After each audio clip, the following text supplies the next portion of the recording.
Yo, what's up mga idols? Magandang araw sa lahat. Ngayon nga pala may rides kami. Syempre kasama na naman natin ang Malaysian DNA Tagum Zone. Papunta kami ngayon sa Misulong River. Located dito lang yan sa Talaingod, Davao del Norte. Sa mga niaging rides namo mga idols, gasigi ramig padagat. Palagi na lang kaming nagtutubig alat. Ngayon naisipan namin na magtutubig tabang na naman. So karon dili sa ta magpadagat mga idols, magpasapa sa ta. Kay ingon sila kung sige datag pangaligog dagat, dali raman daw magabok atong lawas.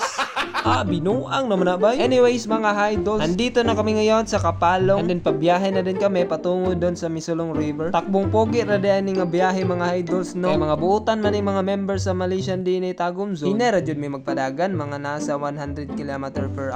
Pertinayag yun. Nag-stop over muna kami dito sa Talaingod. Bumili kami ng pagkain para mamayang lunch. And then right after, balik na naman sa biyahe. Shoutout nga pala sa mga idols natin na sumama. Napaka-solid talaga pag ganitong rides. Napakasarap sa feeling. Yung marami kayo. Tapos ang pupogi pa ng motor nyo. Talagang lumilingon ang mga tao pag dumadaan kami. Mabalik dyan ilang liog ba? Pogi pang motor. Pogi pa yung mga driver. Asa ka mangita na. Kaso lang na ay dakop diri. Kunya, kumplito man may. Kumplito violation. Muli kay lang sa tanang mga dakop-dakop diha. Kay sureball man dyan nga matikitan may. Ay, lusot gihapon. Sobrang ganda talaga ng mga view dito mga idols. Kaya kapag bibiyahe kayo dito, talagang maa-amaze ka. Pero mag-ingat kayo dito pag dumadaan kayo. Sobrang tarik ng daan at baka sa baba kayo ng pagpangpupulutin. Ngayon, papasok na kami sa Misulong River. Dali na jud kayo ni mailhan diri mga idols. Gikan sa sentro sa Talaingod. Pag maabot mo og tulay nga bakal, mauna na siya. Para sa ako, grabe kanindot diri mga idols. Especially pag kauban nimo imong family, friends, tropa, jowa, all bisag sikin sa mang dool sa imong kinabuhi. Ma-relax jud mo diri. Unsa pa may giulat ninyo? Pasko? Ug sa inyo makita, grabe ka clear ang water. Unya, hinlo pug kayo diri mga idols. Wa jud kay makita basura diri. Ngayon, shoutout muna natin itong mga idols natin. Shoutout nga pala kay Boss Doel and friends. At shoutout din kay Boss Leo. Kung ano-ano na naman ang naiisip na kalokohan.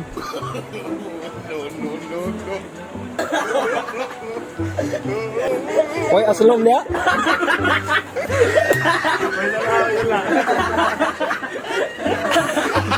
At syempre, shoutout din natin si Boss Adidong. Tingala ko ba nagkadugay, nagkagamay naman imong sudan. Ay, bantog ra. Siya man day tigkaon.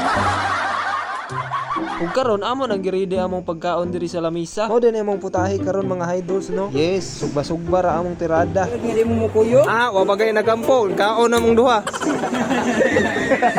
So karon kay ready naman atong pagkaon, di na nato na padugay-dugayon, mga na ta.